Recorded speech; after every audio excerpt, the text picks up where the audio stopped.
Hello, I'm the nostalgia critic guy, remember? So you don't have to. When Deadpool and Wolverine came out, it was not only a big hit, but it was also a fond farewell to the Marvel movies that weren't under the Disney name. There were cast members from many of the films, cast members from films that weren't even made, and even behind-the-scenes footage that paid tribute to what an impact these movies had. And this, of course, begs the question, why are we pretending these were good? Okay, the Spider-Man movies were decent until everybody hated them. Occasionally we get a good X-Men movie until everybody hated them. And, the Blade Flicks! Until everybody hated them. Yeah, most of these weren't good, y'all. But I do have to remind myself there's a whole generation under me that grew up with these films. And for better or worse, they do help shape what these people saw as comic book movies. One of these that surprisingly gets passed over a lot, though, is The Punisher.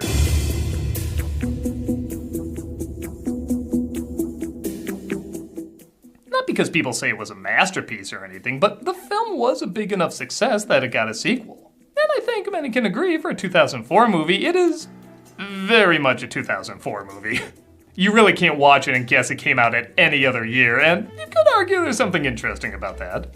But still, it's not discussed much. And I guess I never bothered to check it out because, one, I don't know that much about The Punisher, and two, it didn't exactly get the best reviews. But because people seem to have nostalgia for comic book movies of this era, I guess it does make sense to look back and see why. So let's trade a Dolph Lundgren for a John Travolta. We'll see who gets more laughs. This is The Punisher. The film opens, I think, in a Robert Rodriguez movie, as the credits transition us to some criminal activity. 2 years it took me. You see, Mickey, he doesn't like new faces. Guy Pearce wearing an Aaron Eckhart mask is pleased as some guns are being traded. But it turns out it's all a bust. Nice! Oh, I was so looking forward to being the French guy in the Matrix movies. I don't even know these guys. Yeah! Things go south fast as only one of the criminals is left alive. Or so we're led to believe. Gotta hate this job. This is Frank Castle, played by Thomas Jane, who works for the FBI and, wouldn't you know it, is one day from retirement. Frank Castle, the finest man I've ever known. What am I gonna do without you? Get a girlfriend. Yes, son of a tool for this. No, you're out of order, loose cannon bunch of tropes, you. Meanwhile, at evil Barbie's dream house, we see the bad news of the dead gangsters is delivered, and the only one left alive, named Mickey, is called in for questioning. What might be comforting to me is to watch the slow death of the man who was supposed to be taking care of my son. It turns out one of the gangsters killed is the son of Howard Saint, played by John Travolta, who's a powerful mob boss. The man who's responsible for my son's death must die. Sorry, new contacts. Did I hit him? He wanted to go alone. He thought he could impress you or something.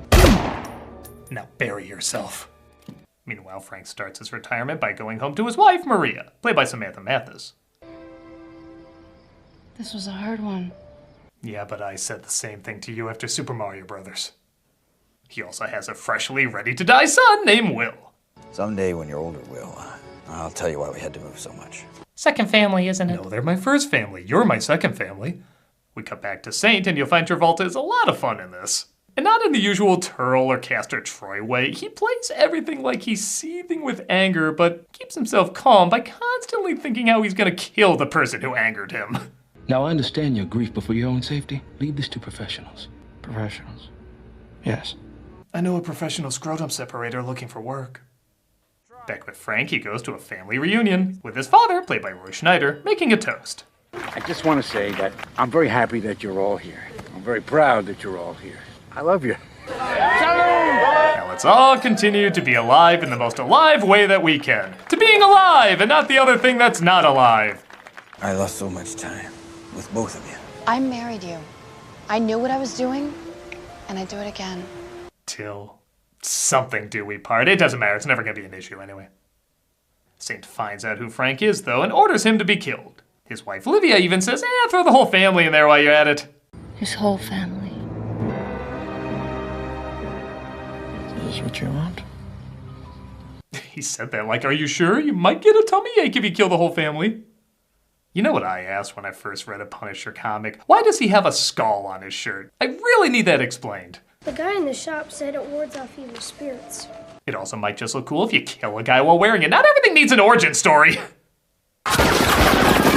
The monsters, of course, find his family and start shooting him up.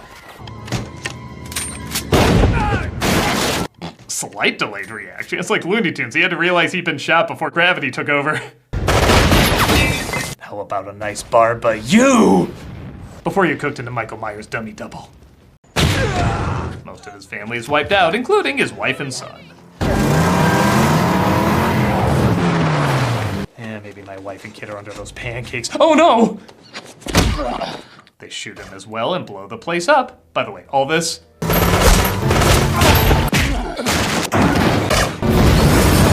totally survivable. Yeah, I love people who get a Passion of the Christ worth of pain always end up just limping away. Yeah, walk on one leg. That shows you're hanging on to life by merely a thread. At least now this interrupts Travolta's pipe smoking. That looks really weird. I asked you to avenge our son, and you did. You win sex tonight. Frank is saved by a local fisherman who, I guess, heals him and lets him stay at his place for a long time, even though I don't know if they ever explained who he was. Oh, wait, there's this brief moment. People around here call him a witch doctor. Only one damn fool crazy enough to swim over there.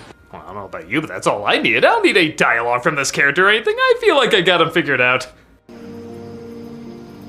And despite Yaz being away for obviously a long time, he's still healed up like the T-1000.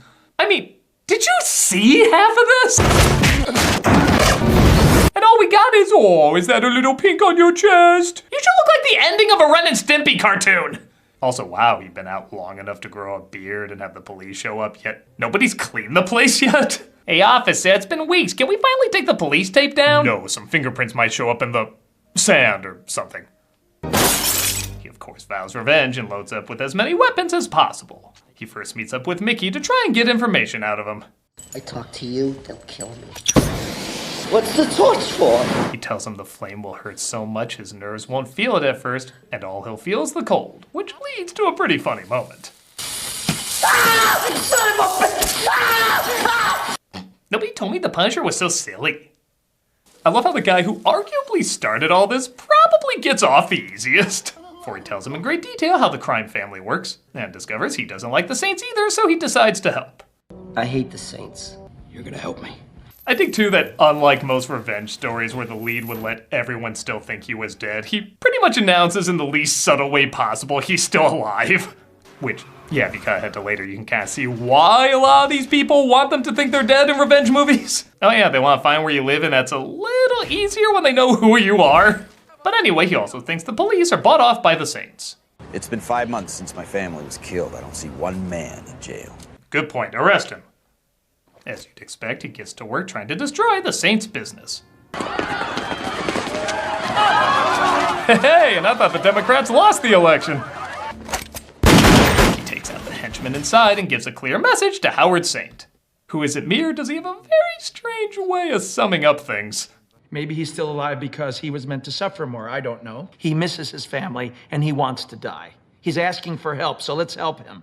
You're like The Godfather, written by Shyamalan. Your sentences are just a little off. Even the acting here suddenly gets a little stranger. We want our money back, all right? Do you want us to find another banker? No. Okay. Did everyone get hit with the just a little weird ray today?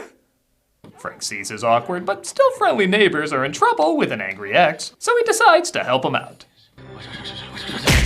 Shouldn't play with knives. They don't shoot bullets very well.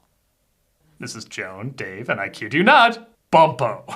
And Bumpo's well, you can probably figure out which one Bumpo is.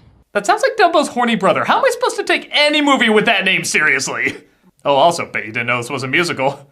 I can hear what you're thinking, all your doubts and fears. This is like a choose your own adventure, except it takes you to different genres.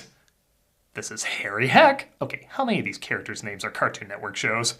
Who says he wrote that song for him, he'll sing it at his funeral, and then goes away. Oh, he also tries to kill him a second later. Yeah, I guess I shouldn't expect a series where the main character looks like this to be subtle. Bring a knife to a gunfight. I wrote a song about this. It goes, I'll sing it at my funeral. More of Saint's businesses literally keep blowing up in his face, making his clients more angry and resulting in still kind of odd dialogue. And Mike, if you don't like it, just remember one thing. I've got more guns than you do. This is how 10-year-olds play gangster. Hey, I'm king of the mafia because I have more guns than you. His neighbors try to reward Frank for helping them out by making him dinner. I'd like us to all say what we're thankful for. I'm thankful to be alive this year. Cool, my family isn't next. I know what it's like to try and make your memories go away. She moves pretty damn fast for the not signals he's been giving, as he can't seem to let the past go. However, a Popeye villain enters to remind him the past isn't done with him either.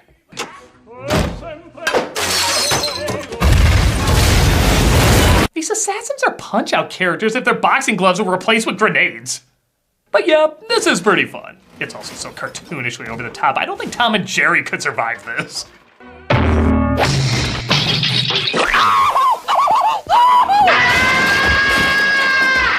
Frank finally defeats him, but other men are on their way, so the neighbors try to hide him. Where's Castle? Who lives here? I asked you a question, fat man. Show some respect. His name is Bumpo. They start ripping off Dave's piercings, and I'll just say it, a crazy difficult scene to watch. When the family getting killed is a lighter moment, that's saying something. And they think because Dave doesn't talk, he doesn't know where Frank is. He rises like a Frankenstein monster. Okay, that's a little funnier spelled out. And gives the henchman the chop. Say you kill them all. Then what? What makes you any different from them? Your friend just has face destapled. Is now really the time you want to ask that? Frank slowly but surely plants evidence to make it look like Howard's wife is seeing his hitman Quentin. This causes them naturally to turn against each other. Have you lost your mind? I give you everything, but it wasn't enough. Might live. Well, this wasn't how I planned coming out, but got some news for you. Don't do this. Don't do this. You know, is it odd that the most brutal scenes in this movie aren't from The Punisher? Of course, he confronts Olivia next. I'm sure they'll talk it out. She could survive that. I don't think she's coming back. Frank Castle is dead. He died with his family. This might sound like a weird criticism, but I think the music is a little too heroic for this character. I'm not even against him being a vengeful, blood-hungry rebel. I'm just against music scoring him like he's the 1990 Captain America movie. Not vengeance. Punishment. I just saw a woman get literally railroaded. This is not a charming adventure. I bet Orson Welles would get his lines right in that champagne commercial if this happened every time he didn't. Oh. The French. Frank shoots up the henchmen, even makes some of them sing opera. Ooh, he could have an album with that voice. And he goes after Howard's other son who left him for dead on the docks. You look like a strong kid. You must work out. Personnel mine weighs 8 pounds. Try holding it with an outstretched arm. Hell of a workout. I'd love to have you as my spotter. Finally, he goes after the big man himself. You killed my son. Both of them. 3, actually. I just found out my wife was pregnant. This all builds up to a gigantic, epic, guess we're done. And now I've killed you. They didn't touch you yet. Well, okay, he does drag him through a literal sea of exploding cars, which honestly just feels like an excuse to have some exploding cars, but on the bright side, look, an excuse to have some exploding cars. But on top of the effects, not exactly looking the best. It ends on this lame visual. You didn't need that. It looks like Xenomorph Garfield. For the one person flying overhead, it'll be like, okay, another day in Tampa. He plans to axe himself off too, but he gets a vision of his wife saying, "Stop it." Which looks very much like a scene that was shot for something else, but I don't know, we had to edit something in there to have this line make sense. You're right. Good memories can save your life. I was gonna pull the trigger, but then I randomly remembered. I need to live in a world with that in it. He says he's off to punish others who practice injustice, but he left a ton of money for them before he left.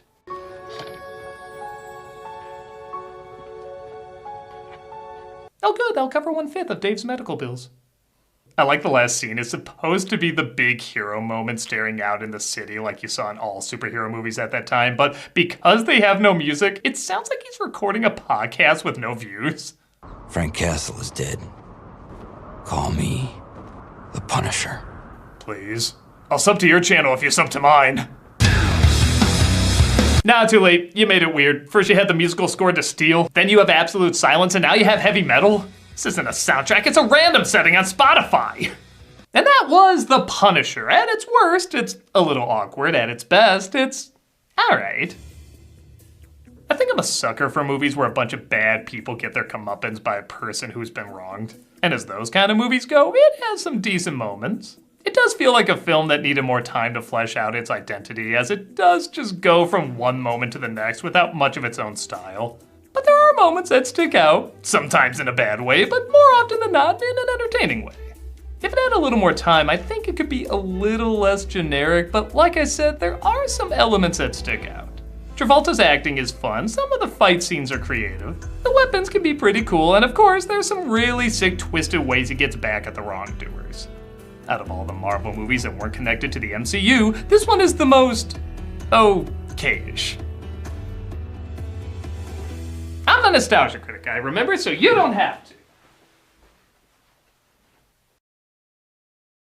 Do you want us to find another banker? No. Okay.